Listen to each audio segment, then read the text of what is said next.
The following is a conversation with Daniel Mesa, a doctoral student at Clark University pursuing a Ph.D. in clinical psychology. We met during our undergraduate years in college, and I'm happy to call him a friend.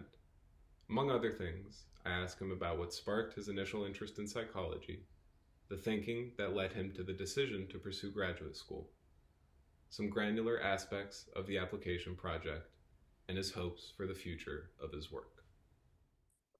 All right, man. So again, thank you for taking the time. Yeah, let's just get into it. What was 0 to college, 0 to 18? Um, it's interesting because I never really saw psych or let alone grad school as being something that I Mm, thought I would be wanting to pursue. I remember mm, my initial degree that I came into college with was marketing. mm, And I did an internship my freshman year. And I the events and stuff like that for like public relations and like the big PR events were pretty interesting, but the day-to-day activity just wasn't something that I found very engaging or meaningful for that matter. And so that sort of sparked me to want to make a change in terms of like what career path I wanted to choose. And just by coincidence, I was not working, but I was taking a social psych class at the time at Baruch College with Dr. Catherine Good, and she had a research lab, and so I thought that was a good way for me to sort of get my foot into the door and see like, is this something that I think I would enjoy? And so I reached out, essentially stayed with her lab for the next 3 years of my undergrad. And then ultimately decided on grad school and specifically a PhD in clinical psych because two main reasons. One, I thought that the work would be meaningful and engaging in terms of the actual impact you can have in a variety of ways. One, through actual one-on-one practice and being able to communicate and help people in a more direct manner, in a sort of like boots on the ground kind of way. And then through research as well, since most of my experience within psychology was research and academia based. mm. I thought I had the skills and tools to sort of utilize that at a higher space within grad school. And then, quite frankly, just the finances of it. The program that I applied to, or all the programs that I applied to, rather, were fully funded research-based programs. And so I am getting paid a stipend. I'm getting my tuition covered. And so that just made a lot more sense for me financially than, applying to a grad program that wasn't funded or even going the master's route, to where, you can be a clinician, you can still get licensed depending on the master's program that you go through. Um, but they're just really expensive. So I Yeah. think those are the two main reasons for me. Couple questions. First, Yeah. what were you working on for those 3 years in Catherine's lab in undergrad? Yeah, so it was a variety of projects and sort of the responsibility changed the longer that I was in the lab. So I started off as just a regular research assistant to where it was sort of admin like tasks like data cleaning, data coding, sort of a lot of shadowing and sitting in on like data analysis that I wasn't familiar with and sort of you know, really just sitting in and learning how do these people, start these projects, how are they sort of completing them throughout, and how is that then getting disseminated through like posters, conference talks and presentations, things like that. Um, I want to say I did that for about a year. And then after that, I started taking a more hands-on role in terms of developing my own research projects once I had sort of an understanding of how all that sort of worked. And so in Catherine's lab, I focused a lot on sort of the psychosocial factors related to the mental health functioning of students within academia, Mm, primarily for minoritized students. So we looked at a lot of different things related to sense of belonging specifically. So if I recall correctly, it was this one project about different contingencies of belonging to where you can feel like you belong to the math domain or to the academic domain based on an achievement focused mindset to where I'm only belong here if I'm naturally good at this, or a more effort focused mindset where it's like, even if I'm not particularly good at this, I could work towards mastery of this task and eventually feel like I belong to this space. And sort of looking at that stuff. And that was, I want to say, spent a good part of my second year in the lab doing that. And then by the third year is more so taking all the research that I've done and actually presenting it and going to conferences and stuff like that, mm. and taking on more of a administrative role in terms of now, as opposed to just a research assistant, I was also a lab manager. So that's sort of what my experience in Catherine's lab was like. Gotcha. Yeah. At what point in those 3 years that you were in her lab did the idea to commit to applying to, let's just say, PhD programs or at least grad school really crystallize? Was it from the onset? Was it, I'm going into this lab with the intention that, hey, this is going to make my application for programs more competitive? Or was it, let me see what this is like, and year one, maybe year two, you start to think, okay, this could be something that I could really do? Yeah. So it was definitely something that I had the intention from the very start of joining her lab. It was interesting because I had changed my major into a psych major, and I sort of from the get-go was like, okay, I think this work is going to be more meaningful and more engaging than what I'm doing now in the marketing and PR space. And so really it was a pretty quick commitment to where it's like, okay, I know to get to a PhD program, I need to have a lot of research experience, ideally have some sort of clinical experience. And so at the time I thought, okay, I'm going into my sophomore year. I don't have any of that.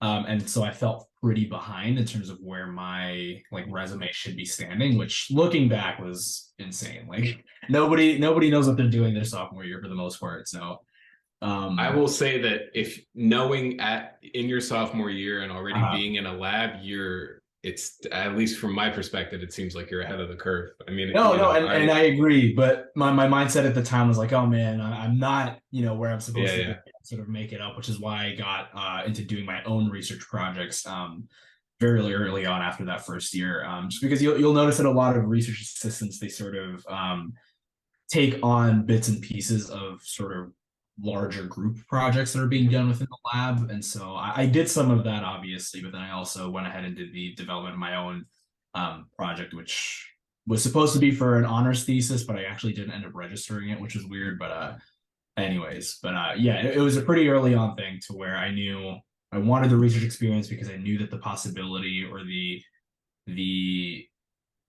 want to go to a PhD program was there. And so I thought to myself, okay, if I do end up committing to a PhD program, I would have done all this research and would have had all this experience. And if I decided at the end of it to where I didn't want to do a PhD program, the experience doesn't hurt, right? It's applicable to whatever other field I might have wanted to do at the time. So it was definitely a pretty early on, I knew. Gotcha.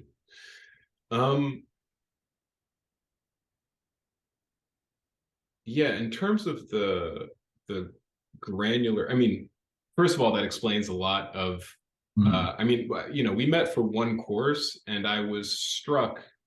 Look, Baruch's a fantastic institution, but I think by virtue of it being a public college and a commuter school, there are a lot of people who just kind of coast.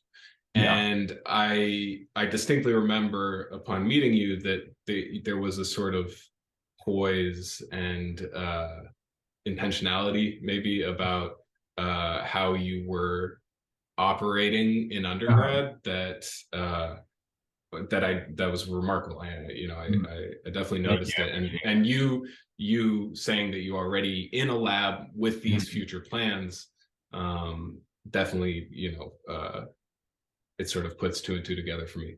I'm wondering if we could just get into some sort of granular stuff about applying. How long did you take to apply? Or sorry, how much time did you sort of carve out to the application process? How many institutions did you apply to? What was that experience like? Recommendations, things to avoid.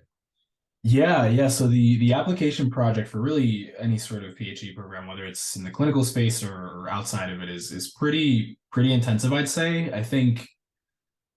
I want to say I applied. I did a sort of non-traditional path in terms of applying, to where I applied while I was still in my senior year of college. So for a lot of people, they'll either finish up their undergrad and apply straight out of undergrad, or they'll finish their undergrad, take a gap year, or do like a post-bac kind of thing to get their research experience up, and then apply. I was in a position to where, since I had started doing research so early, I had a pretty good resume by the time that my senior year hit. And so after speaking to my advisors and other grad students that I was working with in the lab at the time, they encouraged me to go ahead and apply. And so I applied during my senior year. I'm trying to think of the timeline of how much time I carved out. So it would have been at the start of my senior year that I applied. The applications for most PhD programs, if you're applying for the fall semester, which is most of them are, you would be applying. I think the deadline is December 15th of the year before, December 5th to December 15th typically. And so I want to say my preparation would have started that summer. So that summer I would have started preparing, just because there's a variety of components you have to do in order for you to submit your application. So in my case, I had to study for the GRE, which I want to say that took a good 3 months because I wanted to give myself enough time to be able to retake it if I didn't get a good enough score. And so I took 3 months to study for the GRE. Throughout that entire time, I was working on the not the recommendation letters, the personal statements, which are probably, in my opinion, probably the most important part of the application because it's really a good way to sort of market yourself and your skills. And then what else was there? Depending on the program, you'll also have to provide a writing sample. And so during the time in which I was applying, I was already working on a manuscript. And so I already had that writing sample mostly prepared. But I'd say, yeah, those are the main 3 things that you want to be doing prior to applying. Well, they're necessary for the application, obviously. I will say during the summer, a lot of what I was doing in terms of scouting out programs was actually just emailing supervisors directly, sort of getting information not only about their lab and their research, but also whether they're taking students or not, because a lot of websites for programs won't have that information fully updated until very late in the application cycle.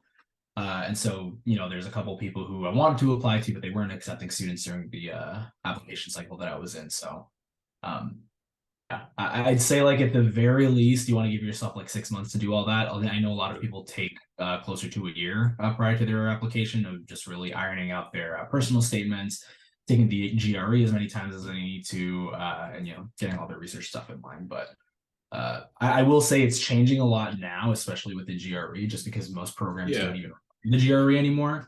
I know when I was applying, it was a pretty mixed bag, to where I think I want to say maybe 75% of the schools that I applied to did not require the GRE. But since I had to take it anyways for a couple of the other schools I was applying to, I ended up submitting it anyways. But to get to another question that you were saying, how many schools I applied to, I want to say it was a total of 7 or 8. Okay. And typically the advice that I had gotten leading up to applying was casting a really wide net.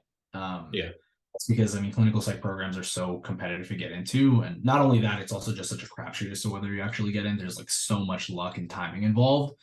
So I applied to a good amount of schools, which is good and bad because it's just really expensive. Applications can, range anywhere from like $60 to $85 per institution that you apply to.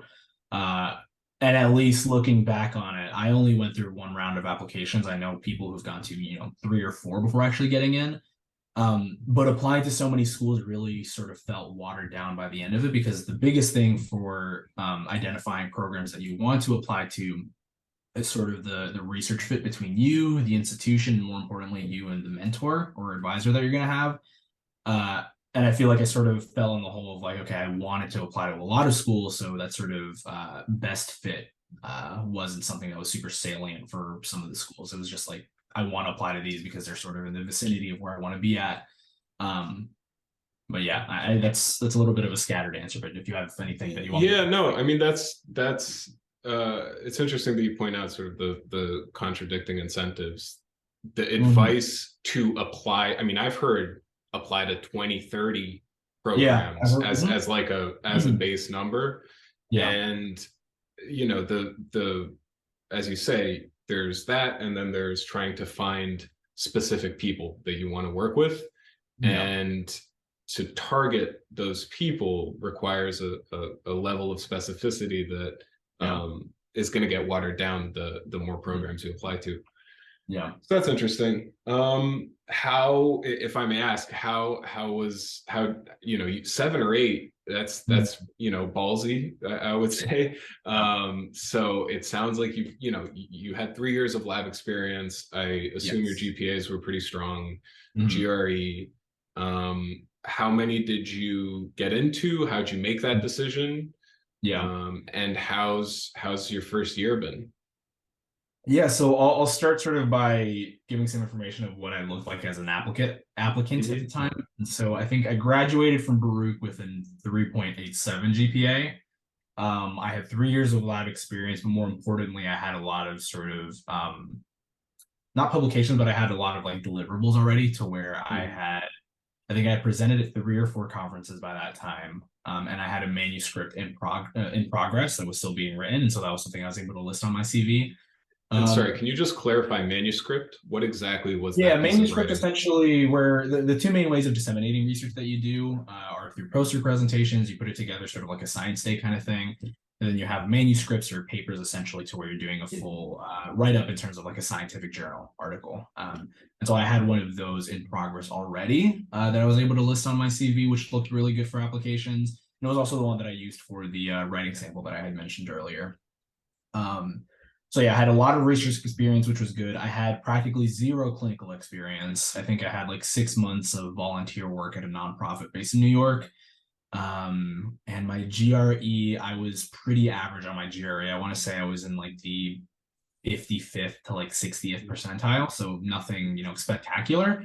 Um, and so, like I said, I applied to 7 or 8 institutions, and I only got into Clark, which is one institution, the one that I'm at currently.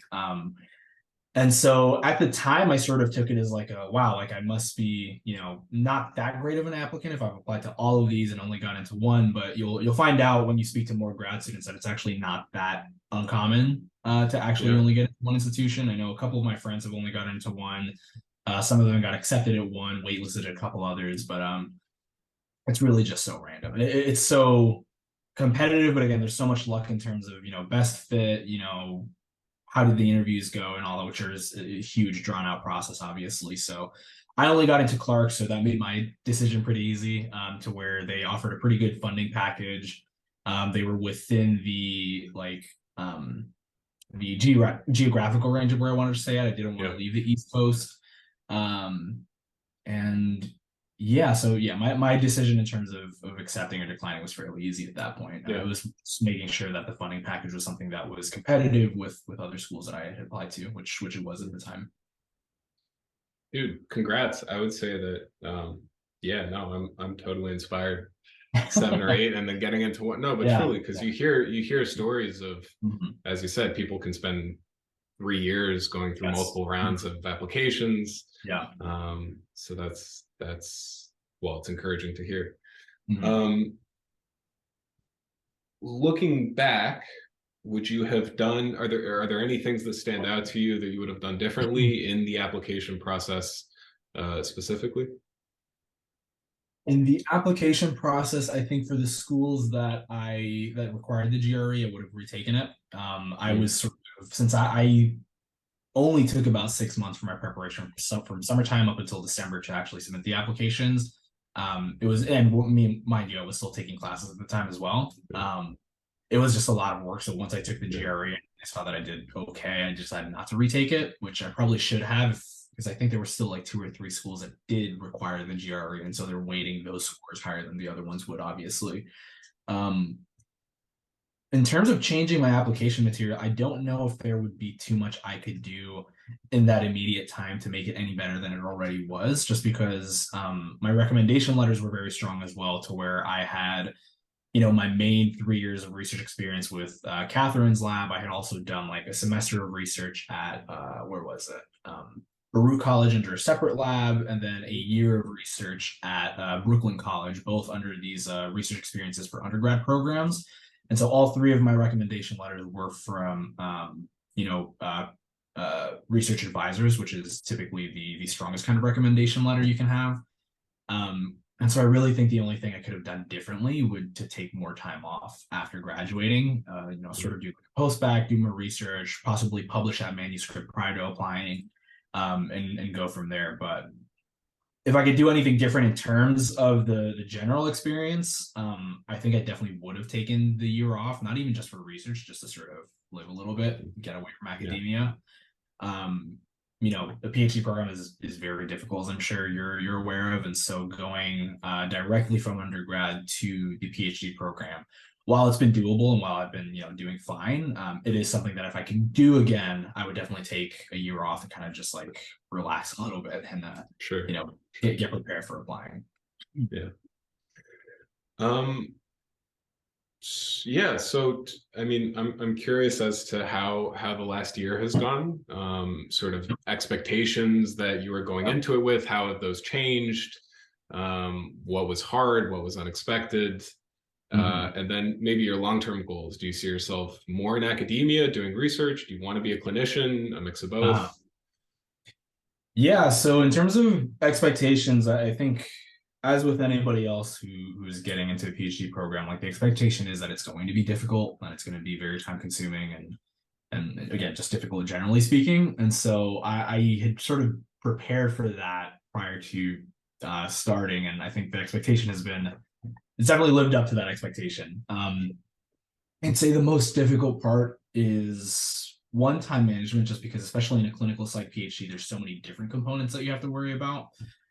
You have your classwork that you have to do, obviously. You have your research work that you have to do.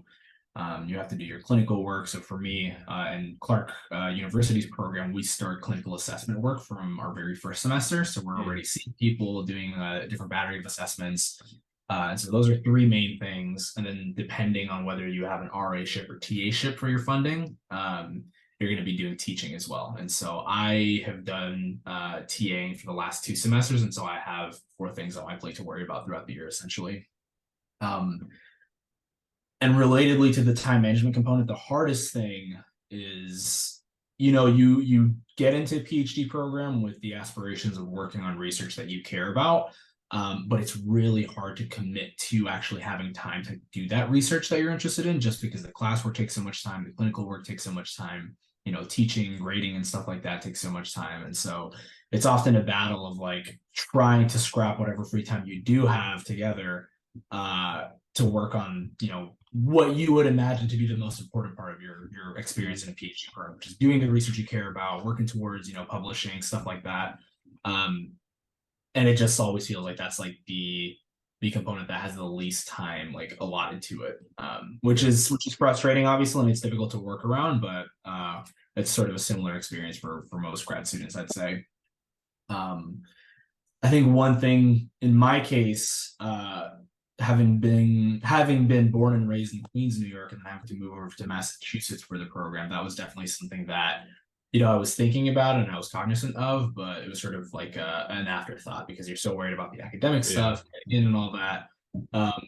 And so moving to Massachusetts, specifically in Worcester, Massachusetts, it's very different from New York. It's a lot quieter, a lot smaller.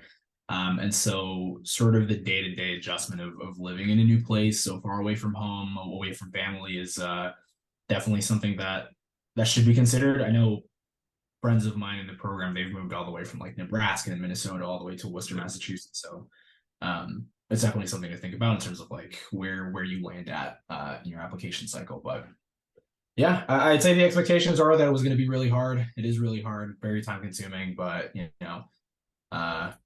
rewarding. So yeah. How about plans afterwards? Have you had the sort of space, the mental bandwidth to think about, okay, it's going to be 6 years plus however many thousand hours of clinical time that you need. At the end of it, do you see yourself going the academic route, trying to get tenure, that path, or sort of, I want to have a private practice, I want to see clients? Are you leaning in one way in particular? Yeah, so I think if you were to ask me now, I'm definitely leaning more towards the practice side of things. I will preface by saying that all the clinical experience that I do have through the program is strictly assessment-based right now. We start doing actual therapy and sort of ACT-based therapy or acceptance and commitment-based therapy starting next semester, and so I'll get more of a general understanding of what that looks like on the day to day. But I definitely think I'm leaning more towards practice. Although most of my experience is within research and within academia, I find that research at times can be very frustrating in terms of the impact that you want it to have. I feel like we have this discussion all the time at Clark's grad program, to where you do the research with the intention that it's going to have a positive effect on the people that you're studying and the communities you want to be involved with and things like that. But so often the research that you produce really only finds its audience in this incredibly privileged bubble of academia, to where it's serving the people who don't really need it.